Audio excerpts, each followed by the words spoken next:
Hi, this is Jim Gibson. Thank you for coming to my channel today. Very much appreciated. And the question I'm going to ask you is, college education, is it worth it?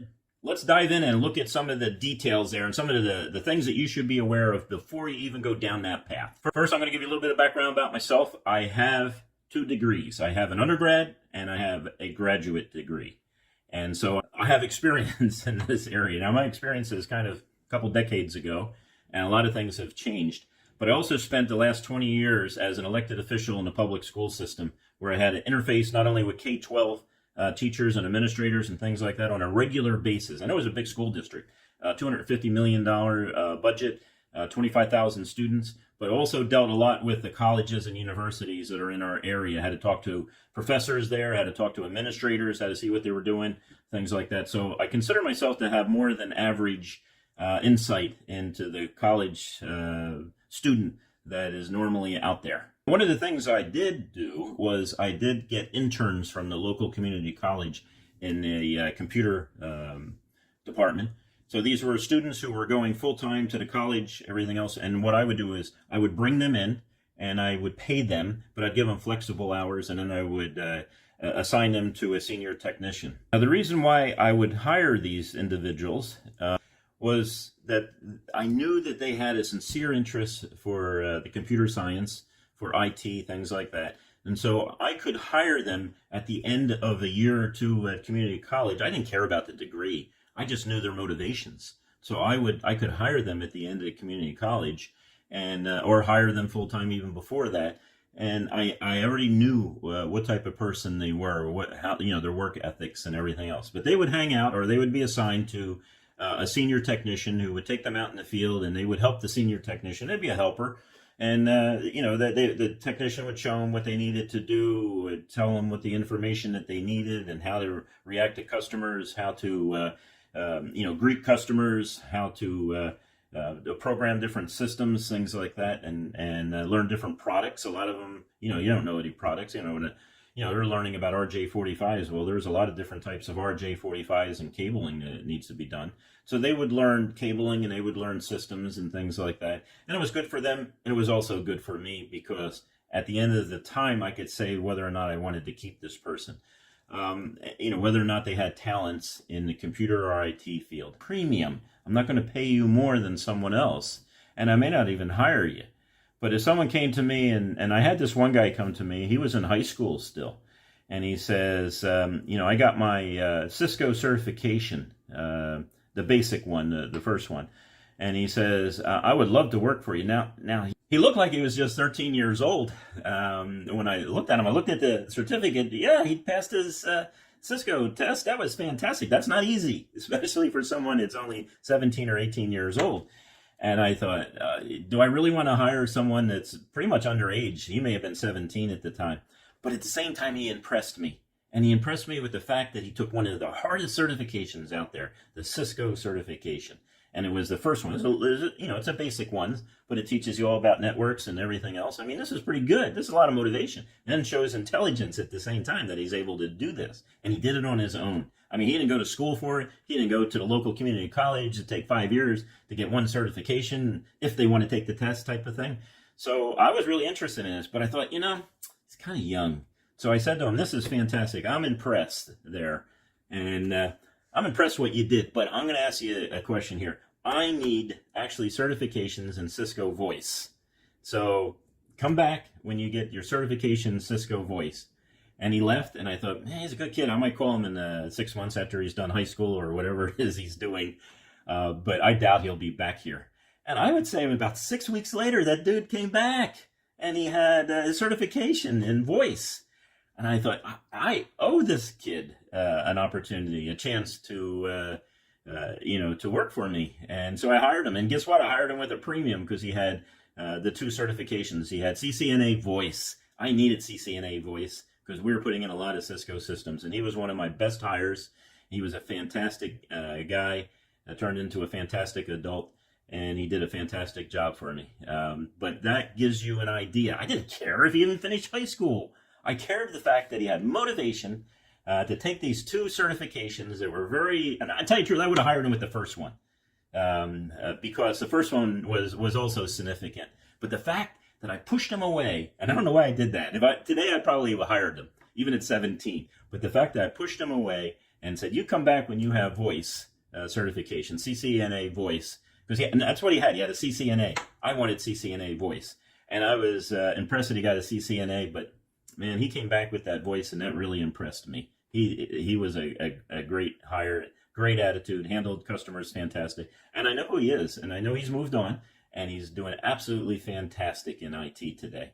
He had a chance to learn the hands-on with me, did a great job for me, and now he had something in his resume, even as a 20-year-old. I don't know, I think he stayed with me for 4 or 5 years. Most people don't stay longer than 2 to 3 years. But he stayed with me, had a great reference. Every time people would call up, I'd say, hire this dude, don't even let him walk out the door. So, I'm kind of shying away from college, unless you're planning to be some sort of big administrator somewhere in the IT field that's way beyond, you need a vice president and all. Well, get a good job at a decent company. And if they need someone who has a degree to move up one level, then see if they'll pay for it.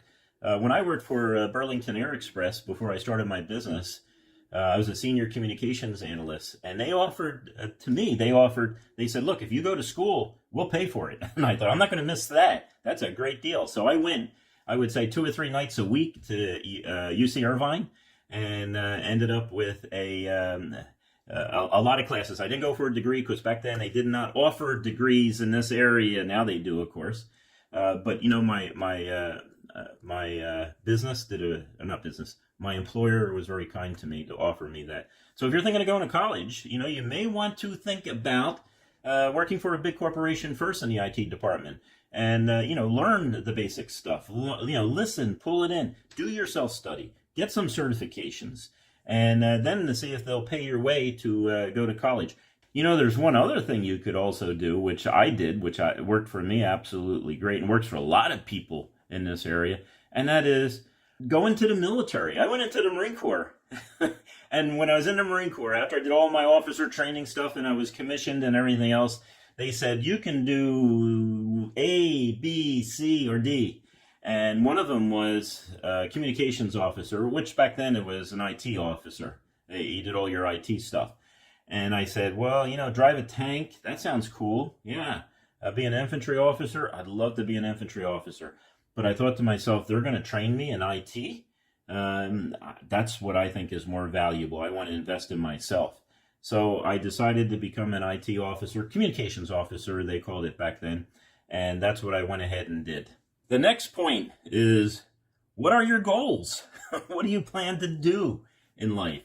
Is it just a cool idea? Everybody else is going to college, so I'm going to go to college? And that's not a good idea. And some of the majors out there in colleges, I would say a good portion of them, if not most, are just a big waste of time. Now, I'm talking to IT guys, okay, IT people, but maybe I'm talking to other people too if you're watching this video. Pay attention to the major. Ask yourself this question. If I go to school and I do this, what type of job am I going to get? What is my payback? And how long do I have to wait to get that payback? What is my return on investment? And yes, it's a return on investment. And that's my next point. How much does it cost? Not only in money, think about the money, but think about the time also. If you're going to spend 2 years at a junior college, which I would recommend, if you're going to go to college, spend your first 2 years at a junior college, at least if you're in California, because the costs are a lot less. And then go to a good college, get your last 2 years, because no one cares that you went 2 years to a junior college. But they may care about that final degree.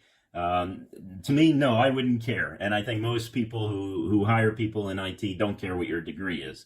But if you're going for something else, if you're going to be a lawyer or something, I don't know. It may make a big difference, but it wouldn't make a big difference to me. So count the cost, time-wise and finances. You're going to spend 4 years at a college, right? 4 years at a college. That means you're 4 years behind in your experience. So you could go out and have 4 years worth of experience. If you're with a good company, you could be moving up the ranks. You could be making money, not just spending money. And so have goals. And also, if you're going to have a goal, be razor sharp on it. Be razor sharp on it. Know exactly what you want to do. Keep on thinking about it every single day when you wake up. You look at that goal. This is why I'm here. And this is what I plan to do. And in fact, anything in life, that's what you should look at. when you look at your goals. It should excite you in the morning. You should repeat them to yourself in the morning. You should repeat them to you at night. And that's the only way you're going to accomplish things. But if your goal is, being in the IT field, maybe college isn't for you. Maybe there's other certifications, other means to do it. And again, if your company is going to offer free education, I would take it up and I would do it. But, I wouldn't count on necessarily having a job after you get out. Remember that you need to do your investigation first to make sure that when you get this degree that there's actually going to be a job for you after you get out that pays, a job that, that's worth paying. There's so many people that have college degrees that work at 7-Elevens and McDonald's. Nothing wrong with 7-Eleven and McDonald's and car washes. That's fine. But that's the best they could possibly do with the type of degree they have and the knowledge that they got. And again, if you're going to get a degree in computer science from 20 years ago, then don't get upset if no one pays attention to that degree. In fact, even if you're working in the field, I don't think anyone really cares that you had a degree in computer science, from 20 years ago. So think about the cost, time-wise, the costs in finances, everything else. There's an interesting verse in Proverbs that I thought applied here, and it's Proverbs 19, verse 2-3. It says, "Desire without knowledge is not good. How much more will hasty feet miss the way?" What it's saying there is, you have a strong desire. You want to do it. It's your passion in life. You want to be able to do this and everything else. You just love doing it. Okay, that's fine. But if you think that's enough, for a decent pay when you get out, you're going to be mistaken. If you're going to spend that amount of time, that amount of effort in that, then you better do your research to make sure that whatever your degree is in, and this includes even if you're not in IT, whatever your degree is in, that you make sure that that is a solid degree and it's actually going to help you. Right now, I don't see that in IT. Now, the next part of the verse is, "A person's own folly leads to their ruin." So, folly, the idea is you think this is a great idea and you go whole hard at it. 4 years, you spend, $50,000, $100,000 on it that puts you in debt for the next 20 years and everything else. It says, "A person's own folly leads them to their ruin, yet their heart rages against the Lord." And man, I have heard this, well, I got a degree in social studies and no one will hire me. Yeah, because there's no need for a lot of these degrees that you got. They're just money degrees. They give money to the college, to the university. There's no purpose in it.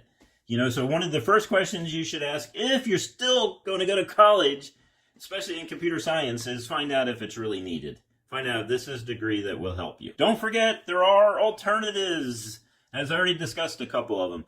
One of the things that I relied upon is all these books in the back here. I not only read those books, but I also did the work. A lot of them. Well, some of them I didn't, I should say, but most of them. Most of them I did. And I worked hard and I practiced. I would take systems home, and I remember sitting there in front of the TV with my little kids playing off in the corner, and I would sit there and type and work really hard on trying to figure out how to get a small network that I set up in the living room, get it to work the way I wanted to. And if it didn't work, I'd go back to the book and I'd look and I'd retype it. Then I would put it on 3x5 cards once I learned the command and memorized the command over and over and over again. So there are alternatives. Get certifications. I think I already discussed a couple of them. If you don't know anything about IT, start with A+. If you know something about IT, then go to the Network Plus certification, and then progress from there. And you'll end up having a really good career if you have that type of knowledge that you get from those certifications. Now, reading a book without certification means nothing to me as an employer, because you can read books all the time and not learn anything. What means something to me is that you got the certification, that you went and you took and you passed the test. And now, once you've been working for a couple of years, if you're going to work for another employer, you can say, not only did I pass these tests, but I worked for this company for 3 years and I got this great experience. I can tell you one thing. IT as a career is a great career if you have the personality for it. A lot of people do not have that personality. They need to go do something else in life. And I have told some of my employees, you don't have a personality. You do not have the ability to do this work that I'm asking you to do. You know, you're a good guy. Start looking for another job somewhere else. And it happens. And you need to be honest enough with yourself once you get that job, or even if you start in IT and you realize, this is just not for me. Okay, don't waste any more time at it. Find out what is okay for you and put your effort into doing that. Hey, thank you for watching the video today. I do appreciate it. Give me a thumbs up if you watched it to the end. And also give me a like. And I would also appreciate it if you have comments. I've given you my comments from my 40 years in IT. And I'm sure you have other experiences and other things that you may value. Go ahead, write the comment. I'd love to hear from you. And thank you for watching today.